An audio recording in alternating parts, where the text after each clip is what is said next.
আমি সারাদিন 3 মাস গেছে এখন বাড়িতে আসেনি। আমার যত বেলা হয়েছে আমি কী করবো? আমার একটা মেয়ে আছে পুচকে বলবো, মেয়েটা যে স্কুলে দিয়ে আসতে যাবো, টিফিন দিয়ে আসতে মেয়েটার এই পাড়া গোটা ঘুরলুম। মেয়েটাকে কেন পাবো? মেয়েটা যায় বা কোথা? একা মেয়ে নাজাল হয়ে যাচ্ছে। আমার সেই লোকটা 3 মাস হয়ে গেল কোনো ফোন নিয়ে খবর নেই। দেখি মেয়েটা ডেকে, আরে মা চম্পা, মা চম্পা, আরে চম্পা, মনের দরজা খুলে দিলাম, আরে বাইরে গোটা দুনিয়া চলে এসো প্রাণের ঘরে, বুঝে নাও আমি তোমার, বুঝে নাও আমি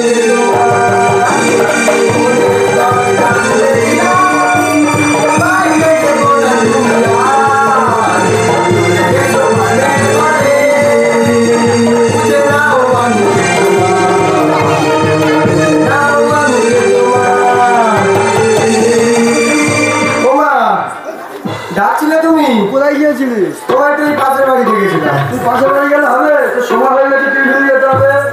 না মা, আজ যাবো না আমি। ও বাড়ি গিয়ে কি করছিলিস? ওই গেছিলাম বন্ধুর সাথে দেখা করতে। দেখা করতে? হ্যাঁ। কোথায় মনে দরকার করছিলি মা? ও একটু গান করছিলাম। হ্যাঁ, পড়াশোনার ডাবা পাও না ভাই, এবারে ভালো রেজাল্ট করবো। তোমার বাবা তো আমাকে দায়িত্ব দিয়ে গেছে। হ্যাঁ, তুমি আমার ভুললে আমি কত ঘুরবো তোমার মধ্যে মধ্যে? না মা, ভালো হতে পারছো না? ভালো হয়ে যাবো এবার। তুমি কি বলছো আমাকে? মা বলো। একটা ভালো মাস্টার দেখেছি। ও আজ যাবো না পড়তে। কি বলছো না ভালো মাস্টার? না মা, আজ যাবো না, যাবো না, যাবো না। দেখো শোনো, আমি আর রেগে যাবো কিন্তু। ও মা, তুমি রেগে যাওয়া চাই করো, আমি আজ যাবো না।